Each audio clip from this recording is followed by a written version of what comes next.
Wait a minute.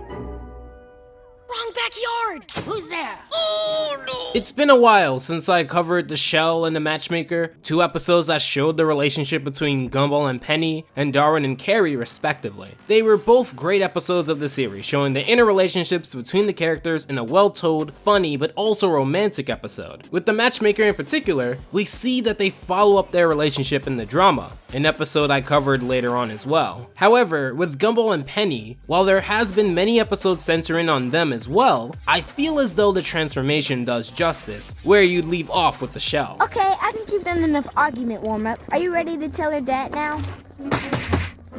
Yeah, I guess it's time. Nope, I'm still terrified. Hey, what's going on here? To catch you up to speed with the Shell, Penny leaves her shell and becomes essentially a shapeshifter. While initially disgusted with their new appearance, both by misunderstandings with Gumball and her father's approval, she'd eventually realize that this new form isn't ugly to anyone, or so he thought. What if I asked you to come to mine and help me resolve a sensitive issue with my parents? I would say I agree. The time has come for an intervention regarding your dad's addiction to socks and sandals. Haha, it's a little more serious than that. They start off the episode having very cute banter, and like with the drama, a lot of this is just that, cute. I always put Gumball up there as a great example of a primarily episodic series that rewards longtime fans, like myself, with the ability to see growth, arcs, and continuity, which is why this is going to be a very fun episode to dive into. Even little things like showing season 1 and 2 photos on the Elmore page right here, or having Alan as a friend, which is a callback to the plot of an early episode in the season, The Faith, let me know if you want me to cover that, where he promised to be Alan's friend towards the end, and it's generally the little things as a fan that will keep you hooked. One issue that never went away is the issue of her father not approving of her leaving her shell. Well, yes, in the shell, put a counter on how many times I say that by the way, he was at least accepting there, but it was also of the moment. If anything, he just wanted his daughter back, presumably to deal with that issue later. While Gumball is now open to solving this issue, not knowing how major and tense the situation is, we do get some neat jokes. I'll just use my toot technique. T-O-O-T. Trumpeting attack, offensive acoustics, optical contact, toxic final charge! Now with a clever setup to the situation, because they are arguing so much, Gumball struggles to get inside, being caught in his birthday suit with a birthday cake. Now majority of this episode, and by extension majority of this review, is centered in on the argument Patrick and Penny have. The tradition argument really.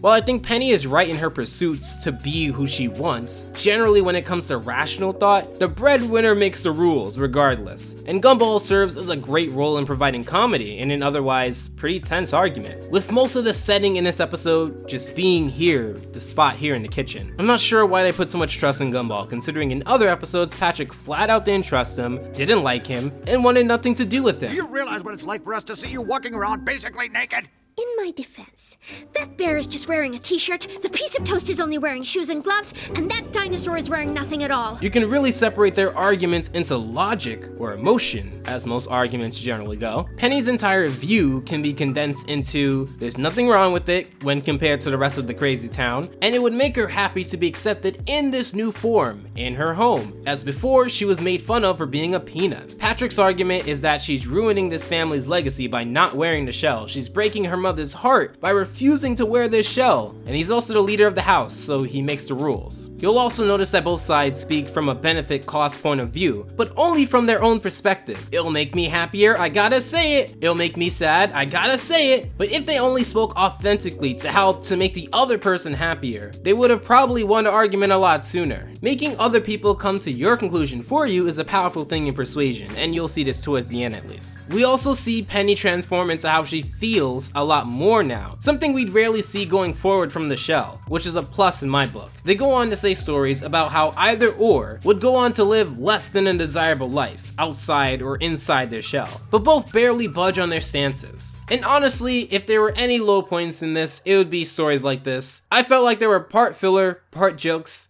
and not even funny when you get down to it. Once upon a time there was a little peanut who found a magical hat which was also a puppy who could play the flute the end. I oddly want to see this now.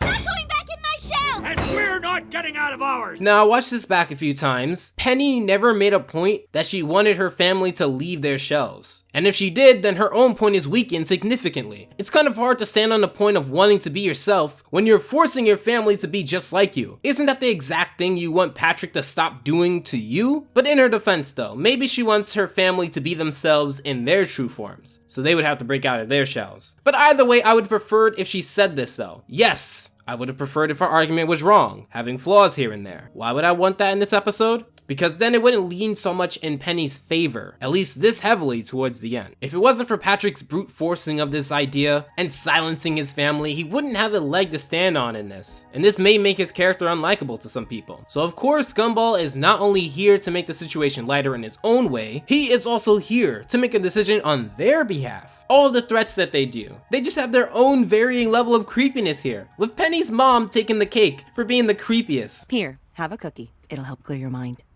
Thank you. What? What happened? Oh, just a little accident in the kitchen. Okay. Good boy. Bye now. Just an accident in the kitchen? I see X marks on his eyes. And speaking of eyes, the fact that you don't have eyes makes you look super creepy. What is that? A crocodile.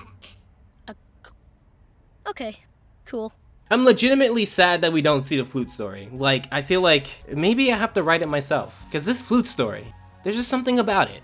But anyway, so then we get to the sort of talking point if you were to search up this episode. Just like with the drama, there is a major animation shift towards the end of the story, almost towards the exact same part of the plot. So with that episode and this episode, most people think the animation shift is unnecessary. And for the drama, I can understand that. But here, Gumball is telling a story, so it makes a little bit more sense here, as I'd rather see this than Gumball talking for that long period of time with nothing happening. Plus, the weird style of this 3D animated segment looks weird, and it's like weird enough to feel slightly off somewhere. Maybe it's the colors, or low poly, blocky sort of primitive nature, or maybe even the fact that a lot of things don't blend well together in this. Or just zoom, something off there. Maybe it's the field of view. Either way, I'm not sure. But he breaks down what we've been watching for about 8 or 9 minutes now. Pretty much into the same story, but about 30 seconds or less. One person wanted everyone to wear protection, /armor, /shell, /whatever, and the princess doesn't want to, so they made someone else choose. Where the story progresses here is exactly the sentence I just said before this one. Repeating the same point to someone who disagrees with you doesn't change their mind, it just makes them angrier! Your inane stories are doing exactly what we're What we're doing to each other. They do learn to live with this, and this is something that has many layers that different people can relate to. Some things in life don't pan out, at least not to exactly what you want, but because of this, you have to learn to live with it and accept it, and even in some cases, learn to empathize with the other person and love them because of this, rather than tossing them away. And it's these kinds of stories that I love tackling in Gumball. They don't happen often, it's a comedy show, but it's exactly why I love Gumball. It's not story heavy, but it has arcs. It's comedy heavy, but it sets aside times to tell stories. It gives me the best of both worlds. So Gumball books it after this. And they end on that note, and that was the transformation. Tell me what you think in the comments down below. I'll join you in on that conversation. Until then, special thanks to the patrons of April. And until next time, guys, take care. Alpha out.